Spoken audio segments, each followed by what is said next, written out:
একটি অপতথ্য বা তথ্যের বিকৃতি গোটা দেশকে অস্থির করে ফেলতে পারে, মানুষে মানুষে তৈরি করতে পারে বিভেদ। তাই জাতীয় স্বার্থে প্রতিটি অপতথ্যের বিপরীতে প্রয়োজন সঠিক তথ্যই তুলে ধরা, এবং সেই কাজটি করতে এসে আপনাদের সঙ্গে আছে রাকিব হাসান। আমন্ত্রণ জানাচ্ছি রিউমার চেক নিয়ে ৭১-এর নিয়মিত আয়োজন ফেক নিউজ স্ক্যানার। এবং বলে রাখি, আজ আমাদের আছেন টেলিকম খাত বিশ্লেষক TIM নুরুল কবির। আমরা আমাদের অতিথির সঙ্গে কথা বলবো, তবে তার আগে যথারীতি প্রতিবেদন দেখাতে চাই, যাতে করে ফ্যাক্ট চেক সম্বন্ধে একটা ধারণা পাওয়া যায়। দর্শক, আওয়ামী লীগের ওপর আঘাত আসলে জবাব দেবে বিএনপি, এমন শিরোনামের একটি ফটোকার্ড এখন ফেসবুক জুড়ে ভাইরাল। অনুসন্ধানে জানা গেল দাবিটা মিথ্যা, কারণ যমুনা টেলিভিশনের ডিজাইন নকল করে তৈরি একটি ফেসবুকের স্যাটায়ার পেজ থেকে ছড়ানো হয়েছে এই গুজব।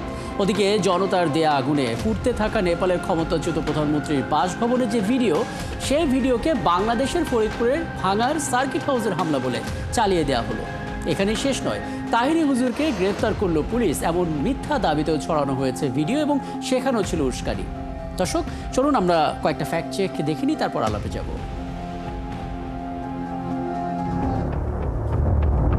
আওয়ামী লীগের উপর আঘাত আসলে জবাব দেবে বিএনপি, এমন শিরোনামে একটি ফটোকার্ড এখন ফেসবুকে ভাইরাল।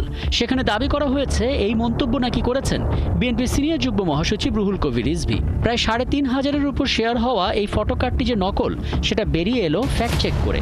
জানা গেল এটি বানানো হয়েছে যমুনা টেলিভিশনের ডিজাইন নকল করে তৈরি ফেসবুকের একটি স্যাটায়ার পেজ থেকে, যার নাম দেওয়া হয়েছে জামানত টিভি। মূলত গুজবের শুরুটা সেখান থেকেই।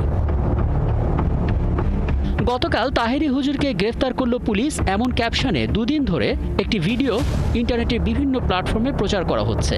এরপর ফ্যাক্ট চেক হলো, জানা গেল সাম্প্রতিক সময়ে মাওলানা গিয়াসউদ্দিন তাহেরিকে পুলিশ গ্রেফতার করেছে এমন কোনো ঘটনা ঘটেনি। প্রকৃতপক্ষে একটি ভিন্ন ঘটনার ভিডিওকে এই মিথ্যা দাবিতে ছড়ানো হচ্ছে। ওদিকে সামাজিক যোগাযোগ মাধ্যমে ছড়িয়ে পড়া একটি ভিডিওতে এক পুলিশ কর্মকর্তাকে বলতে শোনা যাচ্ছে, আগেই বলে দিলাম যা গুলি করা লাগে করবেন। ক্যাপশনে দাবি করা হয়েছে একজন পুলিশ কর্মকর্তা চট্টগ্রামের সাধারণ মানুষের ওপর নাকি সরাসরি গুলি করার নির্দেশ দিচ্ছেন। তবে fact checking platform rumour scanner জানায় দাবিটি মিথ্যা। এই ভিডিওটি নাটোরের ২০২৪-এর গণ অভ্যুত্থানের সময়কার। এটাই এখন সাম্প্রতিক বলে মিথ্যা দাবিতে ছড়ানো হচ্ছে। এখানেই শেষ নয়, ভাঙা সার্কিট হাউসে আগুন দিয়েছে আন্দোলনকারীরা, এমন দাবিতে একটি ভিডিও সামাজিক যোগাযোগ মাধ্যমে ছড়িয়ে পড়েছে। ভিডিওটিতে একটি ভবনে ধোঁয়ার কুণ্ডলী দেখা যায়, তবে যাচাই করে দেখা গেল ভিডিওটি ফরিদপুরের ভাঙা সার্কিট হাউস নয়, এটি নেপালের সাবেক প্রধানমন্ত্রী KP শর্মা ওলির বাসভবনে বিক্ষোভকারীদের অগ্নিসংযোগের ঘটনার ভিডিও। দর্শক, আজকের অপতথ্যগুলোর ধরন বিশ্লেষণ করে দেখা গেল জনপ্রিয় গণমাধ্যমের ডিজাইন নকল করে খোলা হচ্ছে স্যাটায়ার পেজ, সেখান থেকে ছড়ানো হচ্ছে গুজব। সর্বোচ্চ নিখুঁতভাবে ব্যবহার হচ্ছে কৃত্রিম বুদ্ধিমত্তা বা AI প্রযুক্তি। ফেসবুকের পাশাপাশি একাধিক সামাজিক যোগাযোগ মাধ্যমে ছড়িয়ে দেওয়া হচ্ছে, আর এই মিথ্যা তথ্যগুলো আবার বুস্ট করা হচ্ছে, রিপোস্ট করা হচ্ছে। রাকিব হাসান, ৭১, ঢাকা। যথারীতি আমরা একটা ধারণা নিয়ে নিলাম এবং এখান থেকে আলাপটা শুরু করতে চাই। আগে জানিয়েছে আমাদের সঙ্গে আছেন টেলিকম খাত বিশ্লেষক TIM নুরুল কবির। জনাব TIM নুরুল কবির, আপনাকে আমন্ত্রণ জানাচ্ছি। এবং এর আগেও আপনার সঙ্গে কথা হয়েছিল, নানামুখী পরামর্শ আমরা পেয়েছি। সেই জায়গা থেকে আরও একবার আমরা আলাপ করতে চাই, যেগুলো আমরা আসলে দেখতে পাচ্ছি যে সাম্প্রতিক সময় অপতথ্যের একটা প্যাটার্ন পাওয়া যাচ্ছে। অর্থাৎ কোনো একটা ঘটনা যদি ঘটে বা ঘটার কোনো পরিকল্পনা আছে, যদি এরকম হয় যে কোনো গুরুত্বপূর্ণ একটা আয়োজন, সেটা রাষ্ট্রীয় হতে পারে, বেসামরিক হতে পারে, সেই আয়োজনকে ঘিরে অবধারিতভাবে আমরা কিছু গুজব দেখতে পাবো। আগে থেকে প্রতিরক্ষামূলক কোনো ব্যবস্থা নিয়ে যায় কিনা, গুজবের পথ বন্ধ করার জন্য কোনো সাজেশন আছে কিনা আপনার দিক থেকে? ধন্যবাদ আমাকে আমন্ত্রণ জানানোর জন্য। আপনি প্রতিবেদনে যা দেখাচ্ছিলেন বা বলছিলেন, এটা নতুন কিছু না। এটা আপনারা প্রতিদিনই এই অপতথ্যের বিভিন্ন তথ্য নিয়ে উপস্থিত হচ্ছেন দর্শকদের কাছে, এবং এটার প্রতিরোধের বিষয়টা নিয়ে আপনি যেটা বলছেন, আপনি দেখেন, আপনি যদি দেখান বাংলাদেশে আজকে এটা হচ্ছে, বাংলাদেশের অপতথ্য বা রিউমারকে ফ্যাক্ট চেক করে আপনি উপস্থাপন করছেন, এবং মানুষকে বিভ্রান্তি করার জন্য যারা এগুলো করছে তারা ইচ্ছাকৃতভাবেই করছে। আপনি উন্নত দেশ বলতে আমেরিকা, কানাডা, অস্ট্রেলিয়া, 3টা দেশেরই আমি বলতে পারি যে উদাহরণ আছে। তাদের দেশে নির্বাচনের আগে এ ধরনের অপতথ্য দিয়ে, রিউমার দিয়ে একে অন্যকে ঘায়েল করার জন্য নানা রকম মিথ্যা অপপ্রচারও হয়েছে। সেই দেশে যদি হতে পারে, তাহলে আমাদের দেশে তো হচ্ছে, কিন্তু তারা কিন্তু সেই জিনিসগুলো একটা আইনের আওতার মধ্যে নিয়ে এসছে এবং আইনি ব্যবস্থা করার জন্য বিভিন্ন ধরনের কাজ করেছে সরকার। সেটা আমি মনে করি আমাদের বাংলাদেশের ক্ষেত্রে অন্তর্বর্তীকালীন সরকার এই জিনিসগুলোকে নিশ্চয়ই ভালোভাবে দেখছেন এবং তাদের টিম কাজ করছেন। কিন্তু আমি এখন পর্যন্ত, আপনি বেশ কয়েক মাস ধরে এই কাজটা করছেন, কিন্তু কোনো একটা অ্যাকশন হয়েছে সেটা উদাহরণ হিসেবে, নিউজ হিসেবে কিন্তু এখনো আসেনি। সেটা খুব জরুরি, কারণ যারা এরকম অপতথ্য ছড়াচ্ছে, কারণ ফেসবুক বলেন, এআইয়ের মাধ্যমে যে কৃত্রিম বুদ্ধিমত্তার মাধ্যমে যে জিনিসটা তৈরি হচ্ছে, এগুলোকে মানুষকে বিভ্রান্তি করার জন্য যথেষ্ট। এবং সেটার জন্য আইন প্রয়োগকারী সংস্থা, দেশের যে বর্তমান আইন আছে, আইসিটি অ্যাক্ট যেটা আছে, সাইবার সিকিউরিটি অ্যাক্ট আছে, এবং আমি জানি বাংলাদেশের যারা পুলিশ বাহিনী এবং নিরাপত্তা বাহিনী যারা আছেন তাদের কাছেও কিছু টুল আছে। আমার কথা হচ্ছে যে এটা একটা নিউজ হিসেবে আসা উচিত, তারা কিছু অ্যাকশন নিয়েছে। সেই অ্যাকশন যদি না নেয় তাহলে সরকারকে নীরব দেখতে মনে হচ্ছে। তো এই বিষয়টাতে আমি মনে হয় আপনার এই অনুষ্ঠানের মাধ্যমে যথাযথ কর্তৃপক্ষ অ্যাকশন নেবেন এবং উদাহরণ হিসেবে দুই একটা শাস্তিমূলক ব্যবস্থা নেবেন, তাহলে এটা বন্ধ করা সম্ভব হবে। একদম, এবং এই প্রত্যাশা আমাদেরও থাকবে যে এই আয়োজনের মাধ্যমে হয়তো সরকারি মহলে যদি তাৎক্ষণিকভাবে কোনো পদক্ষেপ নেওয়া হয়, সেটা এই আয়োজনের সার্থকতা।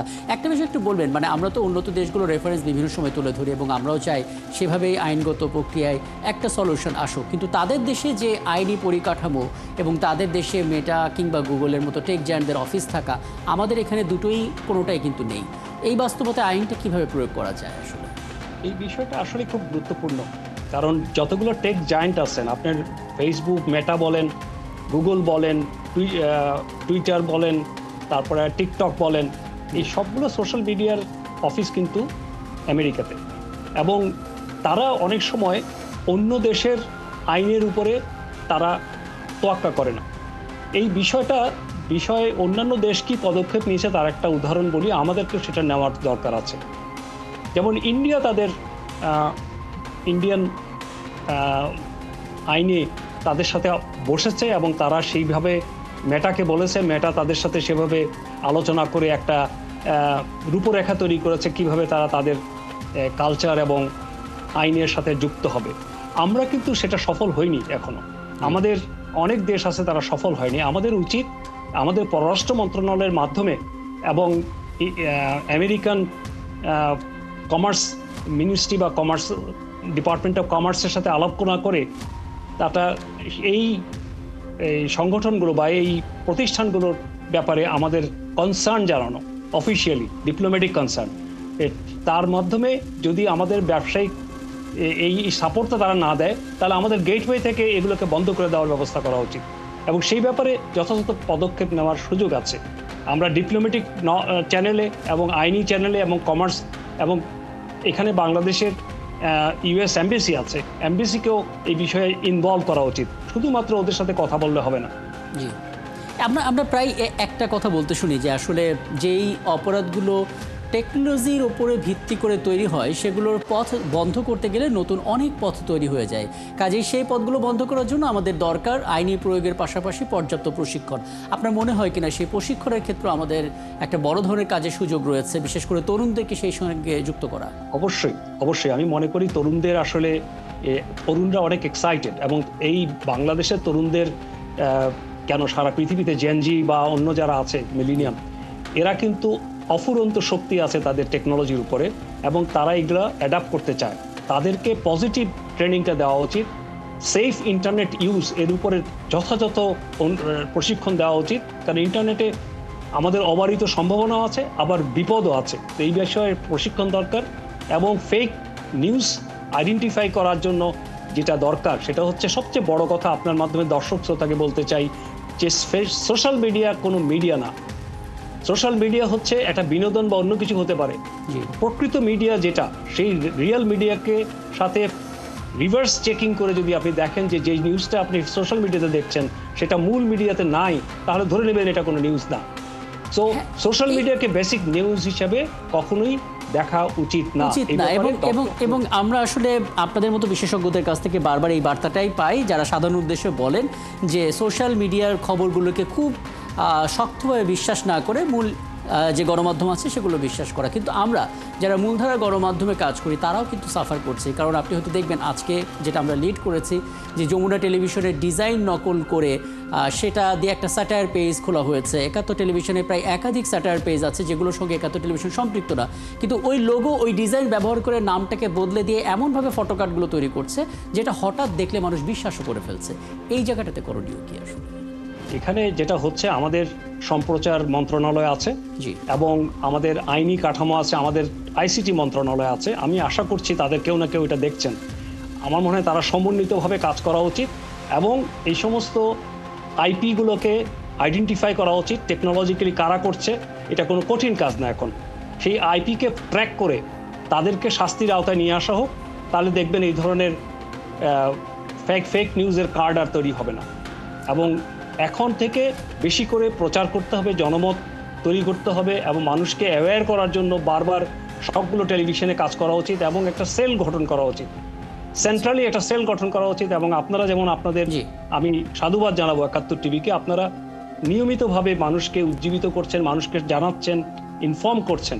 এই যে কাজটা আপনারা করছেন এটার জন্য সাধুবাদ জানাই এবং এই ধরনের কাজ বাংলাদেশের সর্বত্র হওয়া দরকার এবং বিটিভিকেও এই কাজটা আগিয়ে আসা উচিত। একদম। আরেকটা চ্যালেঞ্জ কিন্তু রয়ে গেছে এবং বলা হচ্ছে এই চ্যালেঞ্জটাই সবচাইতে বেশি কাজে আসবে যদি আমরা সেটা ঠিকঠাক মতো পালন করতে পারি, কারণ সামনে নির্বাচন আসছে।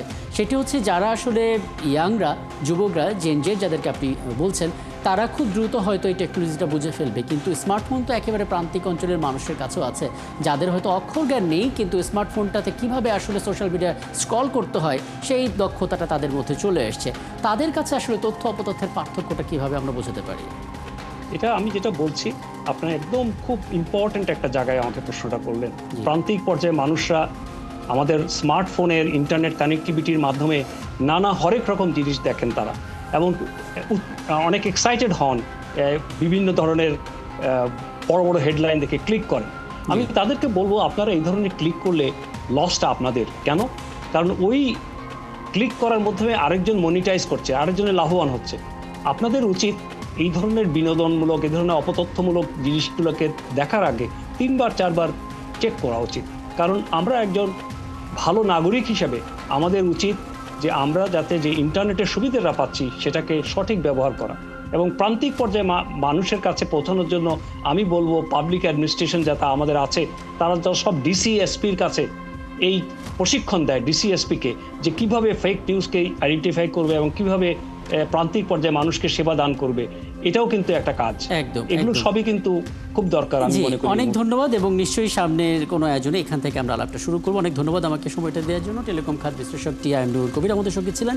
যে অপতথ্যগুলোর ফ্যাক্ট চেক আমরা করেছি এবং যে অপতথ্যগুলো হয়তো আগামীকাল আমাদের চোখে ধরা পড়বে সেগুলোর পথ বন্ধ করার উপায়টা নিয়ে আমরা কথা বলছিলাম। দর্শক, এবং আপনারা আছেন ফ্যাক্ট চেক নিয়ে একাত্তরের নিয়মিত আয়োজন ফেক নিউজ স্ক্যানারে। প্রতিদিন আমরা রিউমার দূর করতে হাজির হব ঠিক একই সময় একইভাবে, এবং আপনারা যুক্ত হতে পারেন। কোনো খবর যদি আপনাকে সংশয়ে ফেলে সেটা একটি স্ক্রিনশট আমাদেরকে মেল করতে পারেন। মেল আইডি দেখতে পাচ্ছেন fns.ekattortv@gmail.com, অথবা ফেসবুকেও যোগাযোগ করতে পারেন www.facebook/fakenewsscanner এই ঠিকানায়। আমরা সেই তথ্যের ফ্যাক্ট চেক করে আপনাদের জানাবো। মনে রাখবেন দর্শক, চটকদার শিরোনাম দেখলে ক্লিক করবেন না। বিশ্বাস আর প্রতিক্রিয়া জানানোর আগে অবশ্যই ফ্যাক্ট চেক করুন। থাকুন একাত্তরের সাথে।